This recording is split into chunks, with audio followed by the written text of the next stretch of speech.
Hello guys, how are you all? I hope you all student fine and good. Students, today we are going to talking about our new chapter of 7th class, chapter number 4, and the chapter name is simple equation.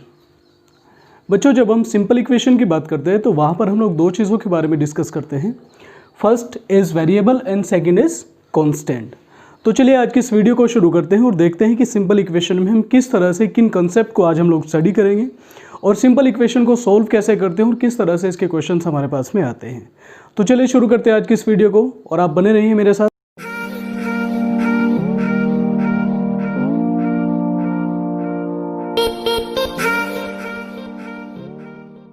Students, जब हम बात करते हैं बेटा simple equation की, तो simple equation में हम देखते हैं कि सिंपल इक्वेशन आपके पास में दो कंसेप्ट से मिलकर के बनता है. First one is that variable and second one is that constant. ठीक है ना. आप सिंपल इक्वेशन को लीनियर इक्वेशन भी कह सकते हैं. क्या कह सकते हैं आप इसको? Linear equation in one variable.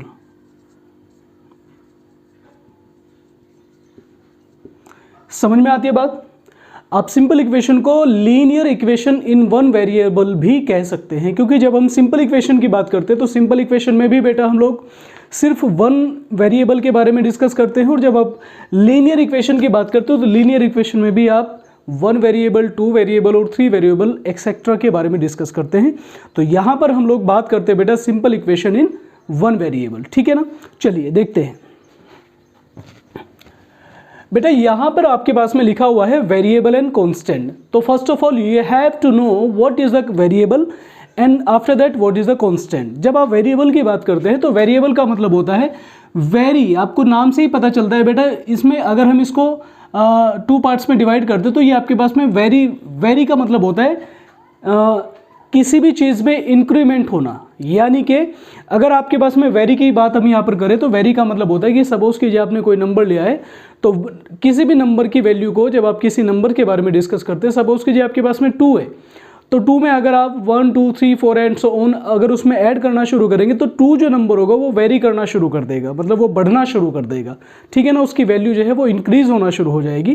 That is the variable. Variable अगर हम लोग सपोज कीजिए वेरिएबल में हम लेते क्या है बेटा, वेरिएबल में जितने भी आपके पास में अल्फ़ाबेटिकल वर्ड्स होते हैं, A B C D and so on, उसमें आप कुछ भी ले सकते हैं. That is called the variables value. तो यहाँ पर आप वेरिएबल में जब आप लेंगे तो वेरिएबल में आप या तो x लेंगे, y लेंगे, z लेंगे, मतलब जितने भी आपके पास में अल्फ़ाबेटिकल वैल्यूज़ होती हैं आप उन्हें वेरिएबल की फॉर्म में लेते हैं.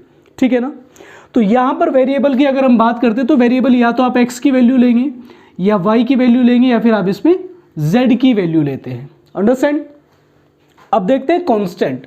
कांस्टेंट का मतलब हमने इसको लास्ट टाइम डिस्कस किया था कि what is the constant. Constant means ऐसा होता है कि आपके पास किसी भी न्यूमेरिकल वैल्यू को जब हम लेते हैं तो वो आपके पास में कांस्टेंट वैल्यू कहलाती है.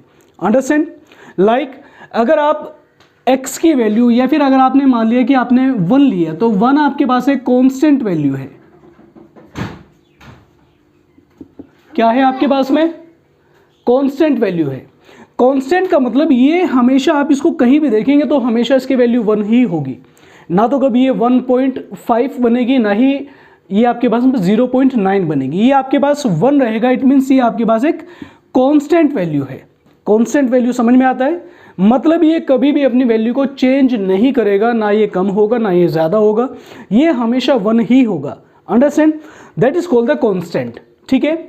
तो अभी हम लोगों ने बात कर लिया बेटा कि इसमें अगर आप सिंपल इक्वेशन की बात करते तो वहां पर आप वेरिएबल और कांस्टेंट की बात करते तो कांस्टेंट और वेरिएबल की वैल्यू आपको पता चल गई. अब हम यहां पर देखेंगे कि सिंपल इक्वेशन की फॉर्म. चलिए अब हम बात करते हैं बेटा सिंपल इक्वेशन में हम एग्जाम्पल को देखेंगे. अगर आप सिंपल इक्वेशन के एग्जाम्पल को देखते हैं तो एग्जाम्पल आपके पास सपोज कीजिए आप हमने ले लिया, चूंकि हमने देखा है कि वेरिएबल प्लस कांस्टेंट से मिलकर के आपके पास में कोई भी इक्वेशन बनेगी, तो हमने लिया x + 5 इज इक्वल टू 11. ठीक है ना. x + 5 is equal to 11. तो यहां पर आप देखते हैं कि इसमें आपके पास वेरिएबल भी है और कांस्टेंट भी है और आपके पास में कोई भी एक अदर वैल्यू न्यूमेरिकल वैल्यू भी है। ठीक है ना। जब आप सिंपल इक्वेशन की बात करते हो तो बेटा सिंपल इक्वेशन जब आप कोई भी बनाते हैं तो उसमें आपके पास में दोनों तरफ बैलेंस होना बड़ा ज़रूरी है, ठीक है ना। जब आप बैलेंस की बात करते हो तो बैलेंस का मतलब आप x की कुछ भी ऐसी वैल्यू लीजिए कि यहाँ पर LHS is equal to RHS बन जाए। अगर आप when x is equal to आप 6 लेते हैं तो x की वैल्यू को इस इक्वेशन में आप पुटअप कीजिए तो आपके पास में क्या बनेगा बेटा, 6 + 5 इज इक्वल टू 11 तो हम लेकर के चलते हैं। अब हम देखेंगे क्या इन दोनों को ऐड करने के बाद भी 11 बनता है या नहीं बनता। तो हमें पता है कि बेटा 6 + 5 इज इक्वल टू 11 होता है। It means LHS is equal to RHS हो जाएगा, बहुत इजीली हो जाएगा, ठीक है ना। यानी कि कहने का मतलब है कि जब आप किसी भी इक्वेशन की बात करते हैं तो इक्वेशन में आप जो वेरिएबल की वैल्यूज आप पुटअप करते हैं तो पुटअप आप वहां पर उन वैल्यूज को करोगे कि आपके पास में LHS is equal to RHS automatically हो जाए। अगर आपने x की कोई ऐसी वैल्यू ले लिया या फिर वेरिएबल की आपने कोई ऐसी वैल्यू इसमें पुटअप कर दी कि जिससे कि आपके पास ये दोनों साइड आपके पास में इक्वल ना बने, तो इसका मतलब आपकी जो इक्वेशन होगी वो आपके पास में बैलेंस्ड नहीं होगी, वो डिसबैलेंस्ड रहेगी, ठीक है ना। तो यहाँ पर आपको एक बात को याद रखना है कि जब आप सिंपल इक्वेशन की बात करते हो तो LHS is equal to RHS होना ही होगा। अगर दोनों साइड इक्वल नहीं है तो इसका मतलब आपकी जो इक्वेशन है आपने उसको रॉन्ग तरह से बनाया हुआ है, आपने उसको सही तरह से नहीं बनाया और उसका आंसर भी तब तक नहीं आएगा जब तक आप इन दोनों साइडों को इक्वल नहीं लेंगे। Understand. Now let's talking about solution of simple equation. अब आपको देखना है कि आप सिंपल इक्वेशन के सॉल्यूशन को किस तरह से फाइंड आउट करेंगे और ये बहुत इजी कंसेप्ट है बेटा। यहाँ पर आपके पास में सपोज कीजिए हमने एक एग्जांपल लिया कि आपके पास में 4x + 3 इज इक्वल टू 9। ये आपके पास हम लोगों ने एक इक्वेशन मान लिया, हमने अपनी तरफ से इसको एक इक्वेशन माना जो आपके पास में दिया गया है 4x + का 3 इज इक्वल टू 19। अब क्वेश्चन यहाँ पे ये पुटअप होता है कि आप इसको सोल्व कैसे करेंगे, ठीक है ना। सोल्व का मतलब है कि यहाँ से आपको इस x की वैल्यू को फाइंड आउट करके दिखाना है। अगर आप x की वैल्यू को फाइंड आउट कर लेते तो आप कह सकते हैं कि सर हमने इसको सोल्व कर लिया, ठीक है ना। चलिए देखते हैं किस तरह से हम इसे सोल्व करेंगे बेटा। यहाँ पर आपके पास में 2 मेथड्स हैं इस इक्वेशन को सोल्व करने के, ठीक है। फर्स्ट वन इज दैट या तो आप इसमें एक काम कीजिए कि आप x की वैल्यू को उस वैल्यू को पुटअप कीजिए कि जिससे कि आपके पास में LHS is equal to RHS हो जाए। तो जो भी आप वैल्यू इसमें x की पुटअप करेंगे तो वही आपका इस इक्वेशन का सॉल्यूशन हो जाएगा, ठीक है ना। चलिए पहले हम इसको देखते हैं कि किस तरह से हम इसे सॉल्व करेंगे। व्हेन अब यहां पे ये देखिए कि x की वैल्यू हम यहां पे क्या पुटअप करें बेटा कि आपके पास में दोनों साइड इक्वल हो जाए। तो आपको अगर आप इसको देखते हैं तो when x is equal to 4 put in the equation first. अगर आप यहां पे x की वैल्यू 4 इस इक्वेशन में पुट कर दें तो आपके पास में क्या निकलेगा, देखते हैं। 4 × x की वैल्यू आपने क्या रखा 4 तो आपके पास में इसका मल्टीप्लायर था ही बेटा। x की वैल्यू भी आपने पुट कर दिया 4, 3 आपके पास एज इट इज चल रहा है, 19 भी आपके पास में इक्वल साइड में एज इट इज चल रहा है। तो 4 × 4 आपके पास हो जाएगा 16 + 3 इज इक्वल टू 19। तो जब आप 16 + 3 करेंगे तो आपको पता है कि आपके पास में 19 बनेगा और आपके पास राइट हैंड साइड में भी 19 है। तो क्या हुआ कि जब आपने x की वैल्यू 4 इसमें पुटअप किया तो आप देखते हैं कि LHS is equal to RHS बन जाता है। It means both side are equal. तो कह सकते हैं कि आपने x की क्या वैल्यू पुटअप की थी इसमें 4, तो 4 इसका मतलब ये हुआ कि x is equal to 4 is the solution of the equation number first. यानी कि जब आप x की वैल्यू इसमें 4 रखते हैं तो 4 इस इक्वेशन को दोनों तरफ से सेटिस्फाई करता है। It means x is equal to 4 is the solution of this equation. यानी कि x बराबर जो 4 आपने रखा है वो इस इक्वेशन का सॉल्यूशन हो जाएगा। तो आंसर क्या आना चाहिए इसका, क्या वैल्यू रख करके आपके पास में दोनों साइड इक्वल बनी, x इज इक्वल टू 4। तो x is equal to 4 is the answer, ठीक है ना। तो x की वैल्यू 4 आपके पास आती है तो x इज इक्वल टू 4 ही आपका आंसर होगा। चलिए अब हम कुछ क्वेश्चंस के बारे में देखेंगे। कुछ क्वेश्चंस हम लोग अपनी बुक में से लेते हैं। अभी हम लोग डिस्कस कर रहे हैं बेटा चैप्टर नंबर 4 है आपका सिंपल इक्वेशन। तो अभी हम 4.1 में देखेंगे किस टाइप के आपको क्वेश्चन दिए गए हैं। आप अपनी बुक में देख सकते हैं बेटा। बुक में आपको क्वेश्चन नंबर फर्स्ट आपको दिया है, right the following statements in the form of equation. आपको कुछ स्टेटमेंट आपको दिया है, उसे आपको इक्वेशन की फॉर्म में आपको लिखना है। अंडरस्टैंड? इसमें आपका क्वेश्चन नंबर फर्स्ट ए से लेकर के ई तक सब बिल्कुल सेम है, आप इसे बहुत इजीली कर लेंगे। इसमें हम एक क्वेश्चन को देखते हैं और बाकी आप अपने आप कर लेंगे बेटा। तो क्वेश्चन नंबर फर्स्ट की हम लोग बात करते हैं। Question number first and part of A, और ए पार्ट आपका कहता है the sum of 3 times x and 11 is 32। मैं यहां पर लिख देता हूं the sum of 3 time of x and 11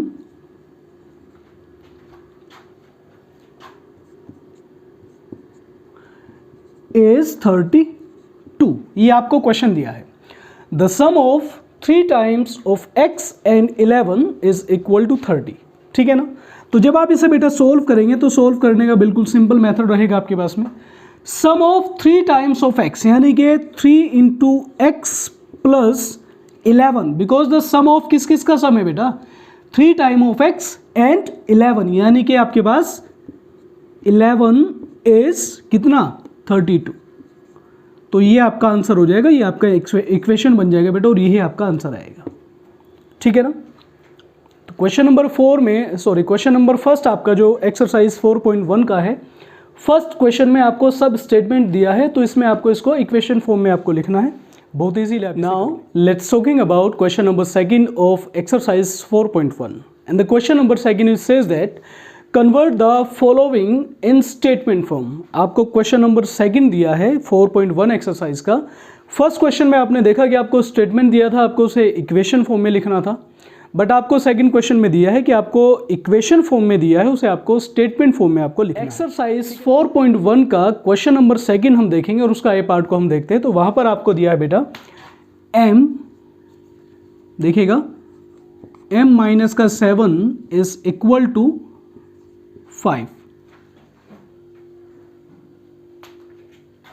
ये आपके पास में किसी भी फॉर्म में हो सकता है। यहां पर आपके पास में वैल्यू चेंज हो सकती है, 7 की जगह 5 हो सकता है, 5 की जगह 7 हो सकता है, ये कोई मैटर नहीं करता बेटा। तो यहां पर आपको देखना है कि हम इसका स्टेटमेंट कैसे लिखेंगे। ठीक है ना? चलिए देखते हैं। जब हम इसे सोल्व करेंगे बेटा, तो सोल्व आप इसे करेंगे, आप लिखेंगे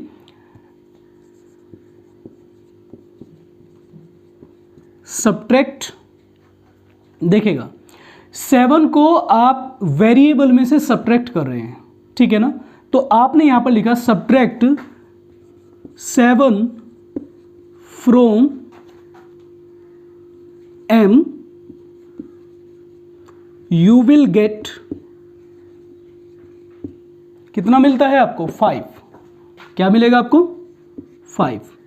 तो इस इक्वेशन का जो स्टेटमेंट होगा वो स्टेटमेंट होगा बेटा subtract 7 from m, you will get 5। Understand? बहुत इजी है, बस आपको इसको देखना है और इसको स्टेटमेंट फॉर्म में आपको लिखना है। तो आपने इसको बिल्कुल इजीली कर दिया, subtract 7 from m, you will get 5। अब चलिए हम इसका क्वेश्चन नंबर सी देखेंगे बेटा। सी क्वेश्चन में आपको फ्रैक्शन फॉर्म में उसे दे दिया और उसको देखेंगे हम कैसे उसको सॉल्व करते हैं, कैसे उसका स्टेटमेंट हम लोग लिखते हैं। चलिए देखते हैं। क्वेश्चन आपको दिया है बेटा 3m/5 इज इक्वल टू 6। ठीक है ना? क्वेश्चन आपको दिया है 3m/5 इज इक्वल टू 6, तो आपको ये स्टेटमेंट फॉर्म में लिखना है। चलिए देखते हैं कैसे लिखेंगे, इसको सोल्व करेंगे। देखिएगा, बड़े ध्यान से देखिएगा। हम इसे लिखेंगे 3/5 of m is equal to 6। हम लिखेंगे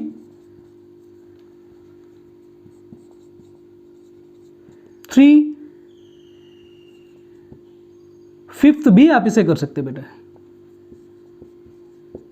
3/5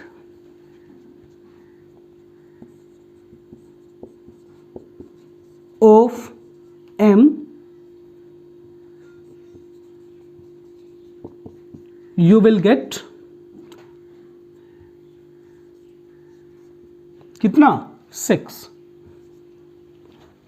3/5 of m you will get 6। तो ये आपका इस इक्वेशन का स्टेटमेंट फॉर्म हो गया। तो आप इस तरह से बेटा क्वेश्चन नंबर 2 के सभी पार्ट्स आप कर लेंगे। अगर आपको फिर भी कोई प्रॉब्लम आती है तो आप मुझसे पूछ सकते हैं। Students, now watching the question number 3 and the part of ए।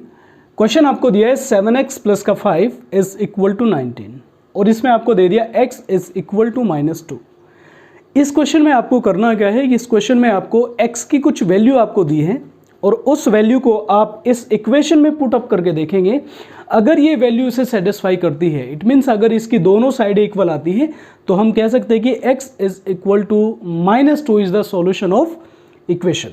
अगर ये दोनों को सेटिस्फाई नहीं करती है, दोनों साइड इक्वल नहीं आती है, तो आप इसको इजीली कह सकते हैं कि x इज इक्वल टू जो -2 आपको दिया गया है वो इस इक्वेशन का सॉल्यूशन नहीं है। ठीक है ना।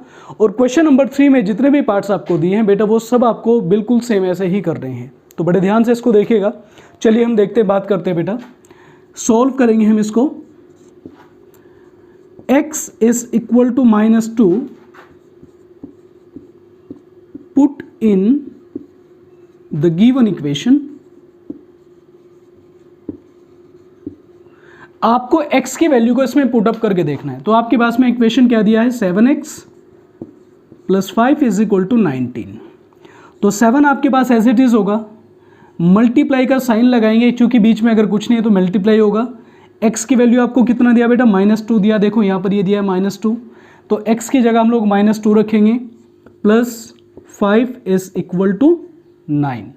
तो 7 2 से कितना होता है बेटा, -14 plus 5 is equal to 19। Understand. इधर देख लीजिए यहां पर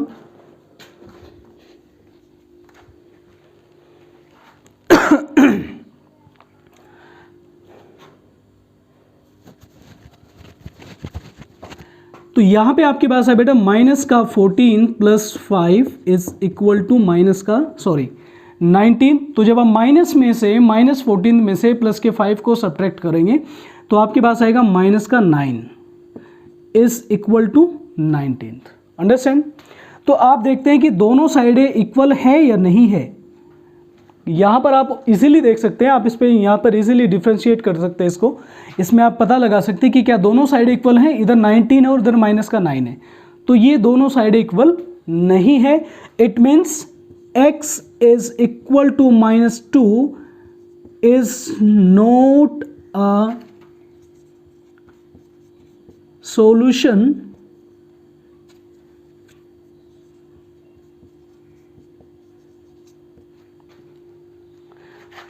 ऑफ इक्वेशन। यानी कि x इज इक्वल टू जो -2 आपको दिया है वो इस इक्वेशन का सॉल्यूशन नहीं है।